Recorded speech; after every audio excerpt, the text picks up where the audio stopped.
during the research period. And we are live on YouTube. And I want to give a shout out to the people that have been watching the channel, David. Actually, about 6 weeks ago, I had 200 subscribers and I'm about to hit 2,000. Oh, I'm that's awesome.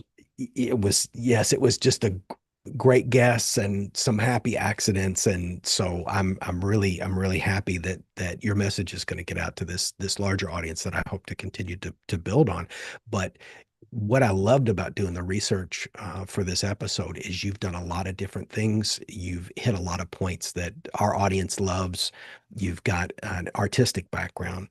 You've got an invention background. So of course there's intellectual properties involved in that, and you're part of an organization, so you're giving back to society. So you've really got a whole lot going on. Plus, you're an author for the second time. So no moss gathers on you. You know, you're Oh, I tell definitely you. out there making it happen. So very excited. If you don't mind, we'll start right off the bat with a question that I thought was neat. Yeah. I worked with I have a virtual assistant and also an AI assistant. And it says, in your experience, what breaks when someone begins with purpose before identity, especially in business or leadership? And of course, sorry, go ahead. Yeah, no, I mean it's funny how so many of these things are tied together, right? I think it's kind of this, for lack of a better term, kind of this marbling in a steak. You've got, you know, identity and purpose and your why and kind of what lights you up and what you're passionate about and and all these kind of things. And Simon Sinek wrote the book Start with Why. And I mean, Mhm. a fantastic book. Great. I mean, he's a wiser man than I am.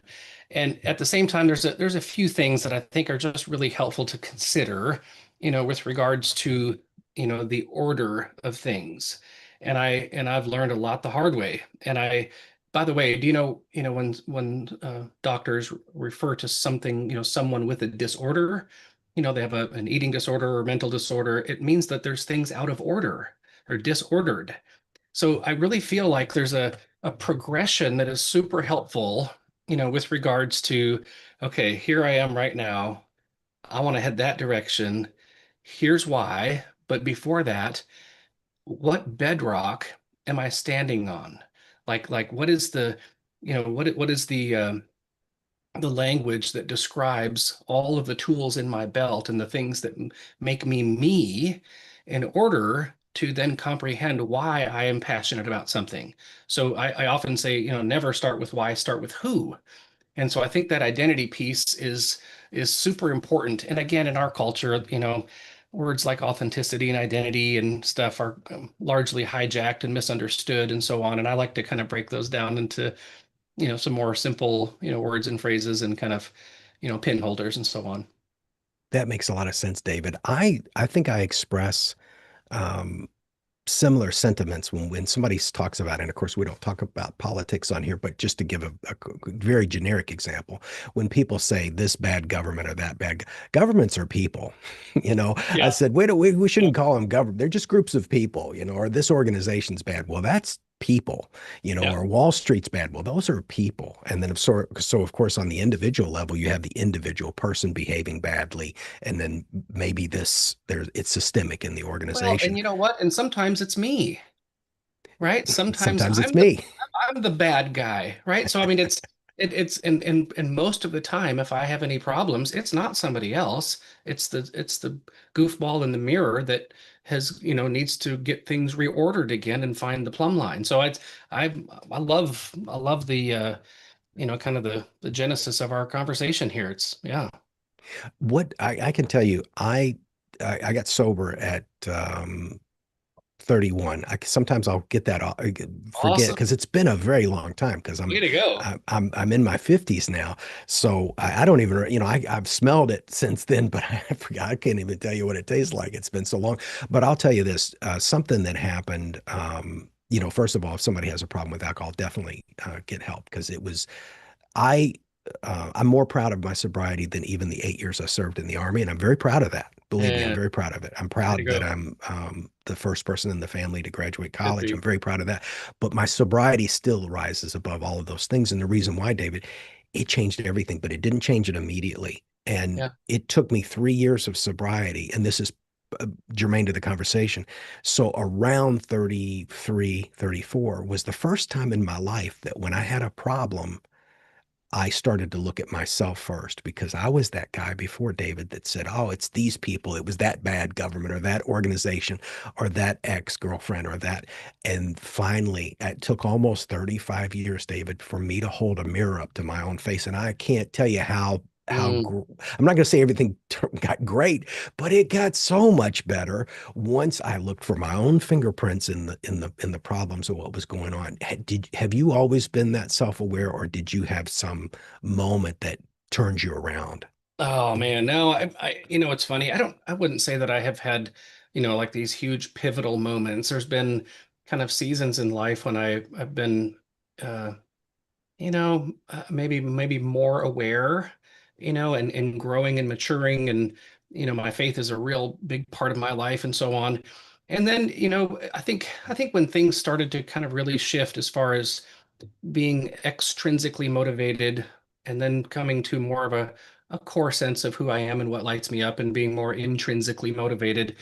As I joined a mastermind group about 7 years ago, and just started hanging out with some guys that, kind of held up a mirror to me and started asking a lot better questions. And when I started, having the courage to answer, in a truthful way, the things that I'll be honest, kind of dreamt about myself that were real.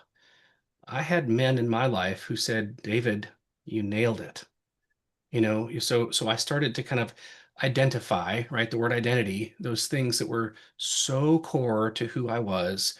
And um and and and it was amazing how yeah, the people around me really helped to galvanize those things. And by the way, I think that's such a core tenet to how that stuff is developed, right? You can't just identity is not something that is completely understood or galvanized or formed in and of yourself, right? We are given our nature, right? We are a created being. I didn't make me.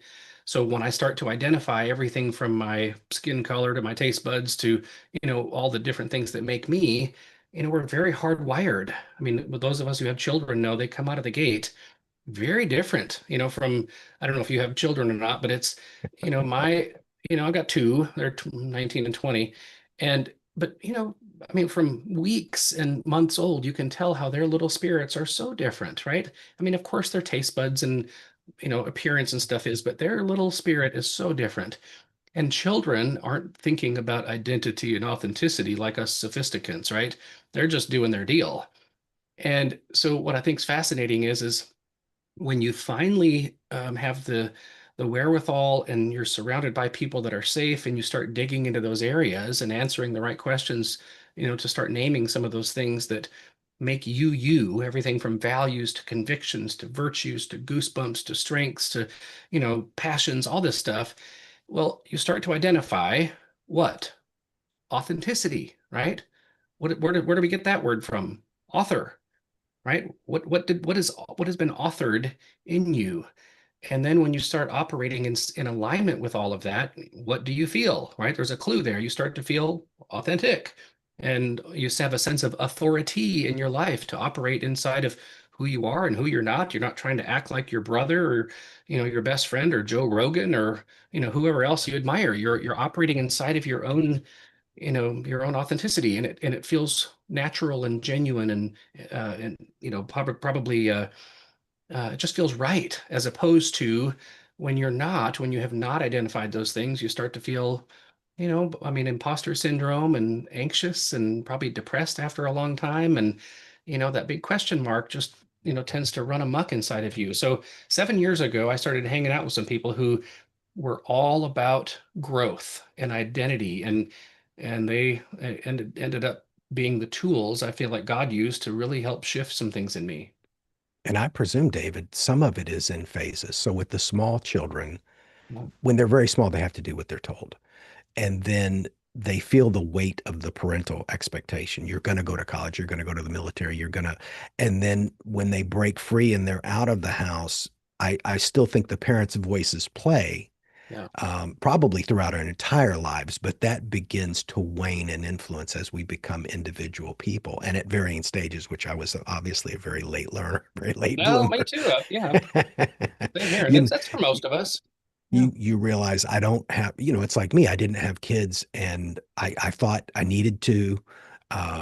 And then I later realized, okay, not everybody has to have kids, but I had that pressure on myself for a long time.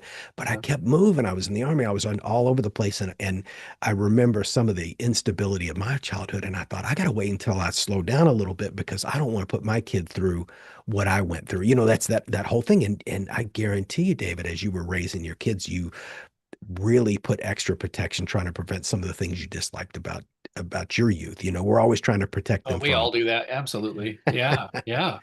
Now, this mentor, if you don't mind, there's a gentleman that you work with. Can you give us just a brief background on him and how you met with him? Yeah. So Dr. Andy Garrett, he started a program that he calls the True North Blueprint. Hmm. And so he was in my mastermind group for years and just, a dear friend, and we work together, still.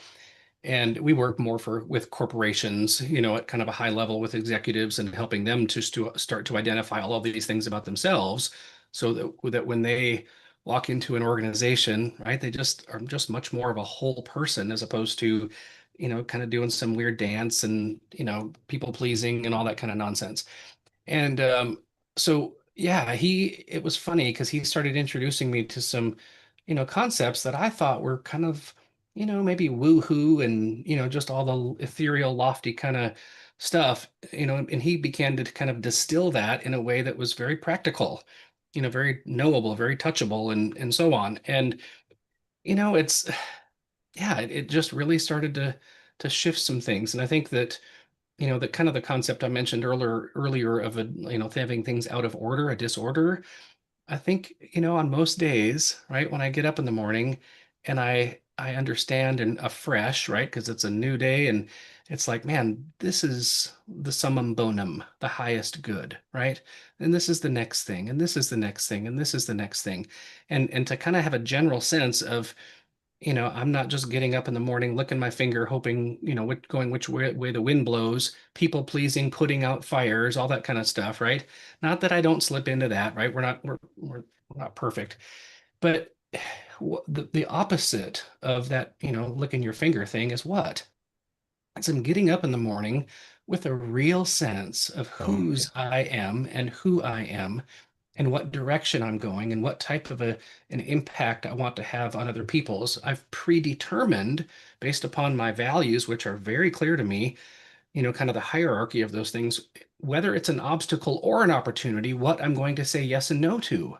And not just have all of these question marks. So For the sure. more that you drill in on all of that kind of stuff, you're just removing question marks. And it's a yeah, it's a game changer. With a CEO, for example, so to paint a picture of it, one thing I like to ask is what do you wish the clients knew before they came to you? Like if they got one thing before they picked up the phone and reached out to you guys from assistance, what's the one misconception or idea that you can either build on, clarify, or remove?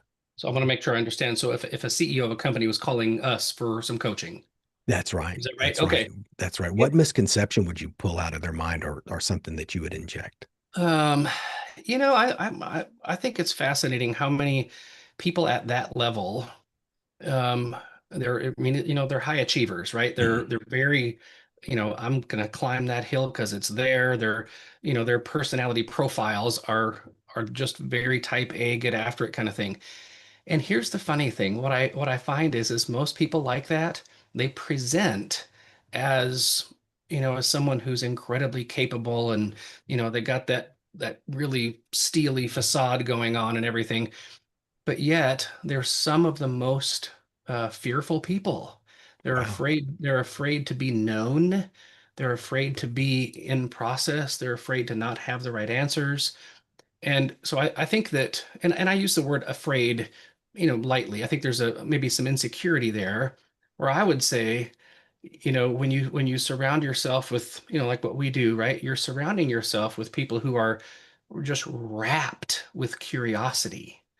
Like what's going on right now? Like what's going on under the hood today? Like what can we identify that's, happening inside of you, and what's going on that you think will never change? Like what's that plumb line inside of your constitution look like, and what are the names that, that identify that?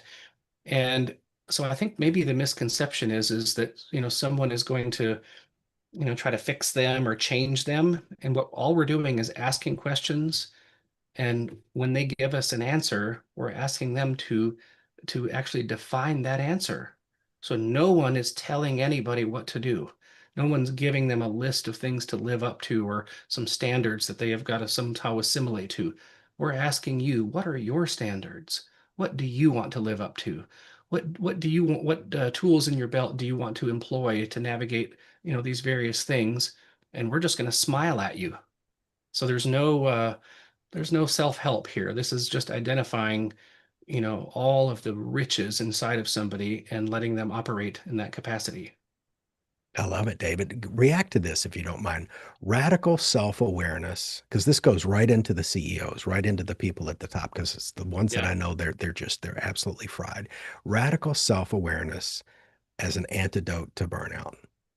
Yeah. So here's a funny thing, right? And man, I tell you, the days, when I start to, forget, and again, I'm a man of deep faith. When I forget whose I am and whose image I'm made in, and how much, again, one of my values is my faith, right? How much I feel like God walks behind me and beside me and goes before me. That's my number one value. My second value is inspiration. Well, what does that mean? It means to breathe life into somebody. Mhm. But here's the funny thing. That's the type of an experience that I like to have and participate in. So if I'm not doing that, I don't feel like I'm even living. I have to be breathing life into somebody or encouraging someone or, something like that. And so I think that radical self-awareness helps you identify the lane and the roles and the language and the relationships and various things that you really need to stay in. Not that you can't dip your toe in some other water, but it helps you to navigate the seat in the bus, maybe in the organization as a CEO, very clearly. And how about this? Very empoweringly that you need to, remain in, and then find people, to sit in those other seats. But if you're burned out, that's just a clue. That's just a clue. There's nothing wrong with you. It's just a clue that you're probably operating in a capacity that it's not necessarily real tied to your core. And going back to what we said before, it's a symptom of a potential disorder. Something It's there out of order. is Yeah. out of order. Well, David, I worked with musicians when I had a studio in the late 90s, and then in around 2008, around the housing crisis, the worst time to open an art gallery. I had an art gallery, Oh, and wow. for Army guy to open an art gallery, that's a funny story in and of That's itself. But awesome. but I've worked around creatives a lot, and another thing that really magnetized me to your story is you're a singer, not just any old singer. I mean, I presume that you're classically trained because the power of your voice, the notes that you're able to hit, you're singing very difficult songs in another language other than what they were written in. Open Arms, what Yeah. comes to mind, and you did it in English and Italian. I thought this guy's really showing off, but I mean, it was an amazing performance, and Thanks. I love that. But a lot of the people that I worked with were either really, really left brain, like me, very practical nuts and bolts, or their house was painted 10 different colors and they spent 6 hours every morning looking for their cell phone. I mean, it was, the skill sets are radically different, but here you are as a, excuse me, as a performing musician as part of your career. And then you have this inventor, um, line in your career as well. So Mm. I get the sense that you're probably one of those rare people that you can harness both the creative and the very, very practical, because you don't strike me as the type of guy who wakes up and looks for his phone for 6 hours. You seem like you've got it very much together. So it's unusual Well, for creative talent and practicality to inhabit the same person. man, well, thank you for the kind words there. Truth of the matter is I can get up in the morning and be a big hot mess just like everybody else and get all distracted. And so here's something else though. I'll tell a quick story that'll paint this picture well.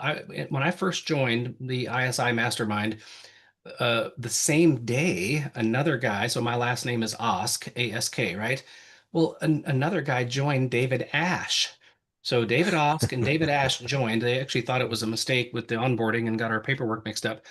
And what was interesting though is as I got to know him, and he's just become a dear friend, he actually looked at me one day and he said, and as again, as he was helping me kind of understand, some identity issues for myself, he said, David, you don't get it, do you? You don't sing because you're a musician. You don't create products for Home Depot and Lowe's because you're an inventor. He said, you do everything for two reasons, for inspiration and for people. And it was fascinating. He nailed it. Like for me as a creative, I don't care if I'm creating thermostat guards or I'm writing songs, or how about this? Or I'm standing in front of people at the Skirmerhorn Symphony Center at downtown Nashville, Tennessee, and I'm creating goosebumps for people. I love to create moments and memories and headspaces that cause people to look up and look within and to realize that there's way more going on. There's way more possible. And so I'm not a super left-brained kind of a guy. In fact, if I don't feel some inspiration in the morning, I'm going to create it because I got to have some fuel to, to remember to run on.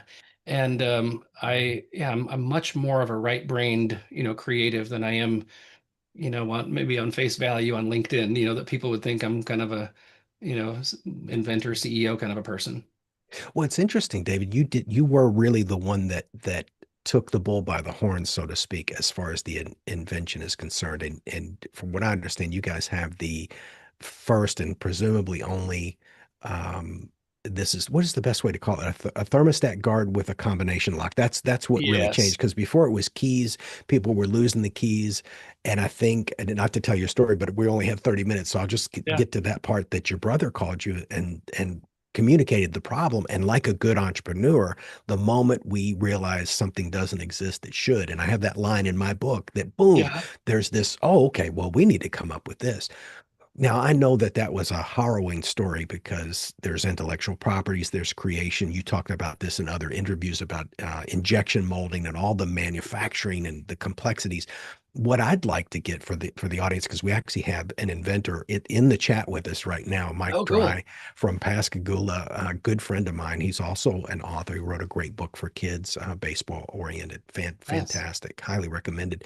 But he's got an invention and to the inventors out there, David, can you speak to them at least just one or two lessons that if you could have a time machine or if you were on stage consulting with a room full of inventors, what are the two biggest lessons you got out of that experience? Because you basically live the dream that a lot of them want. You got your product into the big box stores.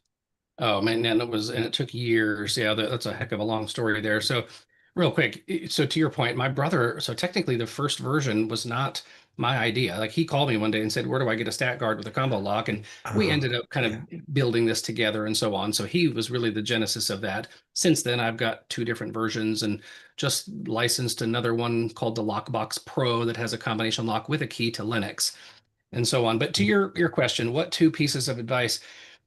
I would say brace yourself. This idea that, if you build it, they will come, just not true.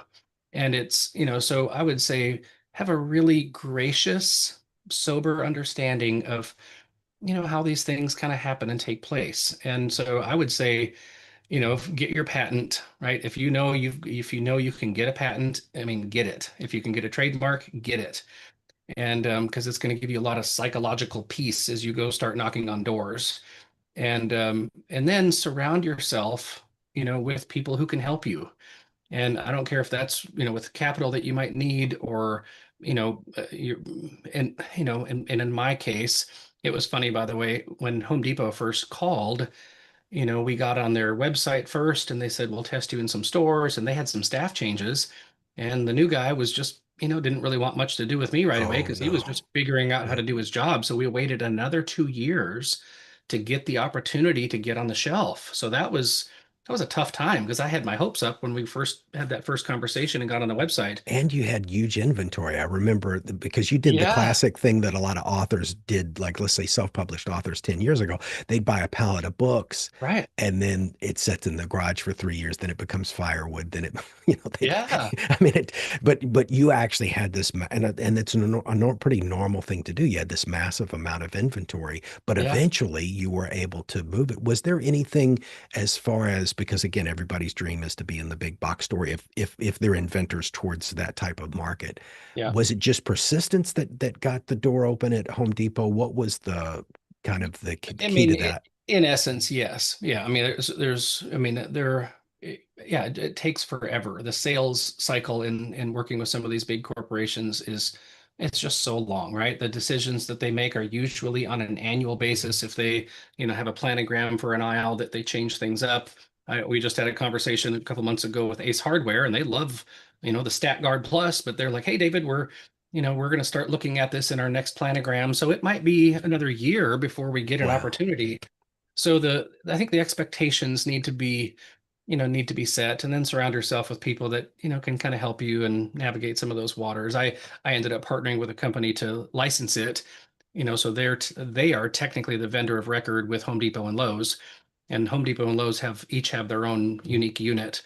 And but you might imagine, I didn't have the capital to stock the shelves in 2,000 stores once, let alone keep another 30,000 units sitting around and understand supply chain. And so just because I invented a product doesn't mean that I understand supply chain and, warehousing and shipping and, the whole nine yards. Like That's and why those guys go to Shark Tank a lot of times, right? well, So they they do. expand their manufacturing. And well, Yeah.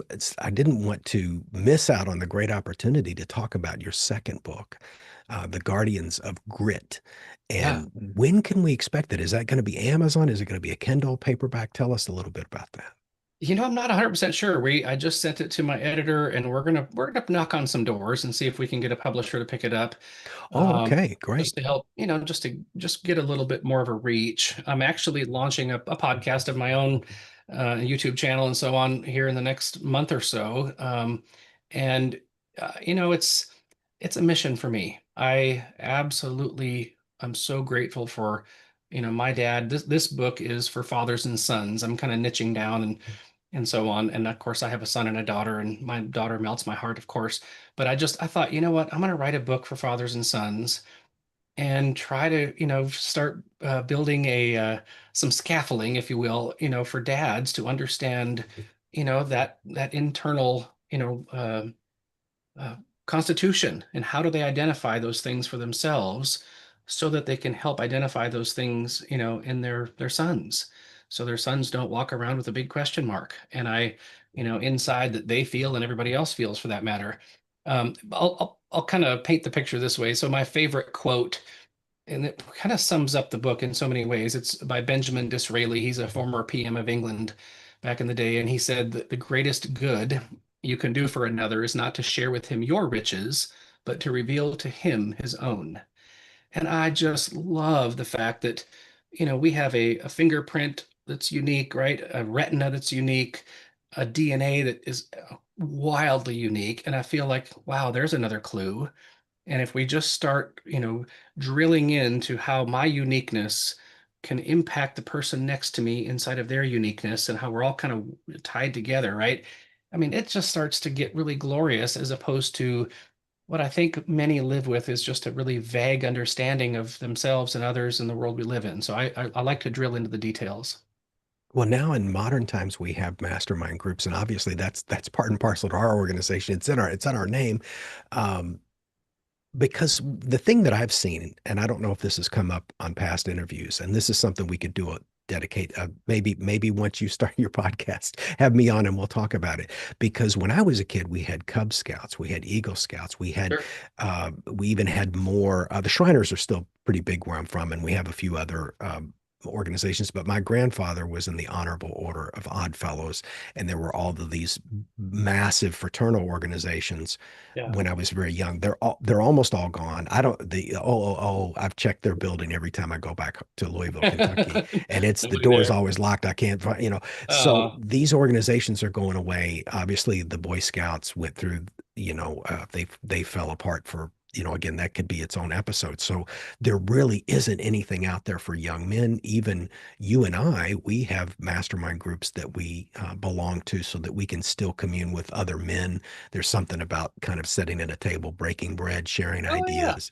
Yeah, And totally. young men, we don't have anything like that. I mean, unless there's a church group, if you've got a good youth pastor, there's Yeah. probably some activities there. But are there any organizations for young men that you recommend that can kind of help mentor Yeah. them? Because You there's know, that that's age where young men don't want to be around dad. Dad's not cool anymore. And that's yeah, the yeah. critical period.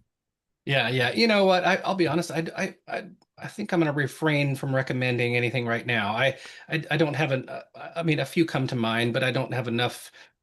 I've not researched them enough to know, that I would want to put my stamp on it. I mean, there's so many great organizations out there, people doing all kinds of great work. But I love, what you've mentioned there with regards to sitting at a table with, with our peers, right? Where I think that the some of the things that we maybe how about this? We visualize or dream about some things that are maybe, in movies or books or fairy tales with regards to knights at the round table and, all that type of a paradigm. I think that's way more true, to our essence than a lot of things.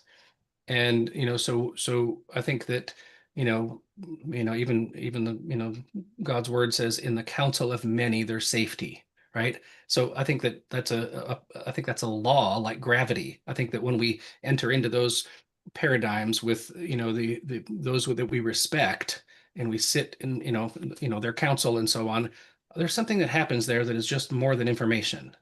And I think there's something so core to our souls that is really rich and good and causes us and compels us to live higher. And I think that yeah, those organizations and the opposite of that is isolation, right? And those who get isolated end up just completely wiping out. So I think that that sense of community is vital. And I always think of it as it multiplies. So two people, it isn't one and one because two people working together is more powerful than the number of two. Oh There's, yeah. I talked to a friend of mine about, particularly like when I was in the military, and if we were going through something, I wasn't in combat. I just want to get that out there, but we That's all were right. put into some pretty difficult circumstances, and the ability to push through really major obstacles when you've got other people cheering or even kind of joking with each other. There's a lot more power in the room, even if you've got five Oh, men sitting at a table. It's more than yeah. the power of five men because there's something else that happens there. I think perhaps it might be the Holy Spirit coming in. I Yeah. don't know. I don't understand that stuff as well as other people, but there seems to be some other force, No positive question. force involved that just magnifies the ability of that group of people. And I encourage men and women to get together, women to get together, for because that combination, that mixing of ideas is just, I think it's fantastic. And of course, we've seen in the last couple of years, not enough people are always looking for ways to exclude people out of their Yeah. personal circle, and we really need to bring more people back into the fold. And because I'll tell you what, I've never learned anything good with my mouth open. I've always learned best when my mouth was closed and somebody else was Well, and isn't it sharing some funny? Like wisdom. I remember when I joined ISI, the thing that pushed me over the edge was Aaron Walker, who started it, looked at me and he said, "David, you don't know what you don't know." And I was like, "Well, I guess I'm in." Like, I mean, it was so obvious that I needed to surround myself with, wiser people. That's all there was to it. And my life has, been better for it. That's all there is to it. And David, do you have a hard date for Guardians of Grit, In other words, I wish I did. I don't. now, a Yeah, lot of people, one thing I didn't look up, and of course I'll do that as soon as this is over. A lot of times, yesterday, I had a great guy from Mendham, New Jersey, Ryan Ross, on, and he is a triathlete. He's got a book that's going to roll out on the 13th, but because he had also published before, yeah, I followed him on Amazon, and you can follow me as an author on. So if I do any of things in the future, so if you've got an author's page, or if you don't, I yeah. would encourage you to do that because I can click follow and follow you on Amazon, and that way I'll know when your print book comes out. And if you decide to Okay, do an audio book, it'll alert me too.